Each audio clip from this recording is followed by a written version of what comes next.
क्योंकि आप देश के रक्षा मंत्री भी हैं। अहमदाबाद ब्लास्ट केस में अभी फांसी की सजा हुई है और योगी आदित्यनाथ ने आजमगढ़ में रहने वाले आतंकी के पिता की समाजवादी पार्टी से गहरे संबंध है की अब बात कही है। एक फोटो भी रिलीज किया है उन्होंने अखिलेश यादव के साथ, उनके खासतौर पर जो आतंकवादी के पिता थे उसकी फोटो को भी उसका जिक्र किया है। बीजेपी के कई नेताओं ने, नेशनल लीडर्स ने उसका जिक्र किया है। क्या कहना चाहते हैं आप?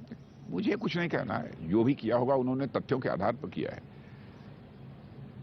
इसके बारे में मुझे कुछ नहीं कहना। वो कहते हैं कि समाजवादी पार्टी के आतंकी के पिता से रिश्ते हैं। समाजवादी पार्टी के आतंकी के पिता वो मुख्यमंत्री हैं, उनके पास तो इंटेलिजेंस की भी जानकारी आती रहती है और प्रत्यक्ष भी उन्होंने जानकारी हासिल की होगी। मैं समझता हूं उन्होंने जो भी कहा है वो तथ्यों के आधार पर ही कहा होगा। कोर्ट ने अपने फैसले में कहा कि आतंकियों के निशाने पर गुजरात के तत्कालीन मुख्यमंत्री मोदी थे और कोर्ट ने कहा कि मोदी का भाग्य अच्छा था और वो बच गए। ये बात सही है, कोर्ट ने यह बात सही कही है। जी जी, कोर्ट ने यह बात सही कही है। नहीं, इस देश की कितनी बड़ी क्षति हुई होती, आप इसकी कल्पना कर सकते हैं। जो व्यक्ति उस समय गुजरात का मुख्यमंत्री था, पॉपुलर मुख्यमंत्री था, बाद में देश की जनता ने उसको बिल्कुल अपने हथेली पर ले लिया, देश का प्रधानमंत्री बनाया और आतंकवादियों के टारगेट पर वह थे। यदि कुछ हो गया होता तो मैं समझता हूं कि देश की बहुत बड़ी क्षति होती, अपूर्णीय क्षति होती। मतदान से ठीक पहले एक वीडियो जारी होता है बीजेपी के बड़े नेता योगी आदित्यनाथ का और वो कहते हैं कि जो गलती आपने बंगाल में कर दी वैसी गलती मत करिएगा उत्तर प्रदेश के अंदर। इसके मायने क्या है? मैंने वो वीडियो देखा नहीं है जी। वो उनका कहने का मतलब है कि यूपी को कश्मीर, केरल और बंगाल बनते देर नहीं लगेगी अगर बीजेपी की सरकार नहीं आई। तो डराकर वोट क्यों? नहीं, डराकर नहीं।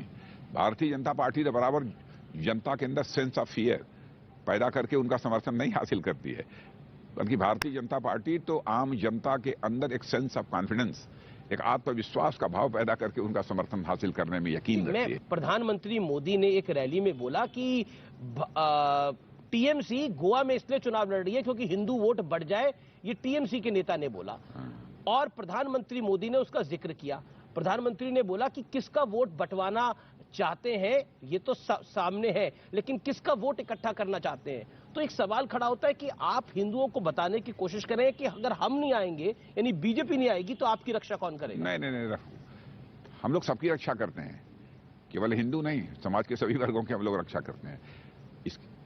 इसके बारे में सभी आश्वस्त हैं, इसमें कहीं पर कोई संदेह की गुंजाइश नहीं है। किसने क्या कहा, किन संदर्भों में कहा, जब तक पूरा स्टेटमेंट मैं न देखूं तब तक मैं रिएक्ट नहीं कर सकता इस पर। एक चीज असदुद्दीन ओवैसी ने कहा कि जब नरेंद्र मोदी चले जाएंगे हिमालय में, जब योगी चले जाएंगे मठ में, तो तुम्हें कौन बचाने आएगा? बीजेपी ने कहा ये हिंदुओं को ललकारने की कोशिश है, हिंदुओं को डराने की कोशिश है। अब चिंता मत करिए, वो हिमालय नहीं जा रहे हैं, वो प्रधानमंत्री हैं, प्रधानमंत्री अभी रहेंगे, आगे भी प्रधानमंत्री रहेंगे, कोई कहीं नहीं जा रहा है।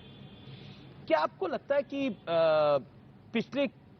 पिछले कुछ महीनों के अंदर खास तौर पर राजनीतिक बयानबाजी में तल्खी बहुत आई है, जिसके अंदर हम देखते हैं कि एक पार्टी दूसरी पार्टी को कोई बात कहती है, लेकिन कहीं ना कहीं एक जिसे कहते हैं मान मर्यादा को ब्रीच किया जाता है, उसको तोड़ा जाता है। ये सब समाजवादी पार्टी, ये सब बहुजन समाज पार्टी, कांग्रेस पार्टी जैसी पार्टियों को इन सब सारी चीजों से बचना चाहिए, सभी को बचना चाहिए।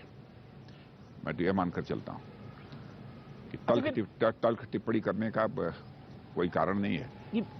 कभी कभी होता है कि आक्रोश में कोई अभिव्यक्ति लोग कर देते हैं, लेकिन भाषा का भी संयम होना चाहिए और साथ ही साथ बोलते समय भी संयम तो बरतना ही चाहिए।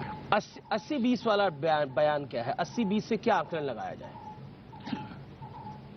क्यों कहा उन्होंने? मुझे 80-20 उसको हिंदू मुस्लिम के आधार पर जोड़कर नहीं देखा जाना चाहिए। फिर किस आधार पर देखना चाहिए? नहीं। अब 20% का यहाँ पर मुस्लिम की पॉपुलेशन है, 14 पॉइंट समथिंग है इस कंट्री में, आप सीधे उसको मुस्लिम से जोड़ देते हैं। पर उत्तर प्रदेश में तो 19% है।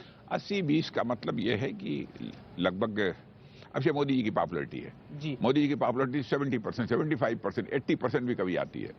तो हो सकता है कि यह उन्होंने कहा है कि विपक्षियों की और सत्ताधारी दल की इसकी लड़ाई है। अब इस आधार पर उसको देखना उचित नहीं है। हिंदू मुसलमान और इस आधार पर मत देखिए उसको। चलिए, मैं अगला सवाल है मेरा, पिछड़े वर्ग के नेता आपसे कुछ नाराज हैं, चाहे वो स्वामी प्रसाद मौर्य हो, चाहे वो राजभर आपके साथ आ सकते थे, नहीं आए, क्या इसका नुकसान होगा पूर्वांचल की तरफ? देखिए, कोई व्यक्ति नाराज हो सकता है।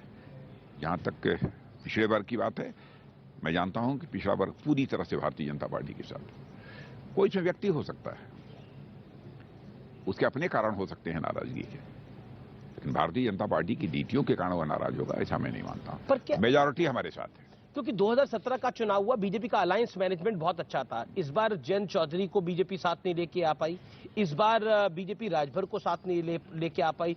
क्या आपको लगता है कि अगर पॉलिटिकल मैनेजमेंट थोड़ा बेहतर हो सकता था? देखिए, नेता गए हैं लेकिन उनका समाज जो है उनके साथ नहीं गया है। समाज व भारतीय जनता पार्टी के साथ है। चलिए, मैं बात कर लेता हूं अब पंजाब की, और क्योंकि पंजाब की जब मैं बात करता हूं तो प्रियंका गांधी वाड्रा साथ खड़ी थी, चरणजीत चन्नी सीएम बोल रहे थे, उन्होंने यूपी और बिहार के भाइयों पर जो बात बहुत ही दुर्भाग्यपूर्ण था, बहुत दुर्भाग्यपूर्ण था। पंजाब के मुख्यमंत्री मिस्टर चन्नी ये कह रहे हैं कि यहां से उत्तर प्रदेश और बिहार के भाइयों को वापस करो, और वहीं पर खड़ी होकर प्रियंका जी जो तालियां बजा रही हैं। इसीलिए तो हम लोग कहते रहे हैं ना, कांग्रेस की बराबर यही नीति रही है, डिवाइड एंड रूल, बांटो और शासन करो। आज भी वो कायम है। कल मैंने कई अपनी सार्वजनिक सभाओं में इसकी चर्चा की थी।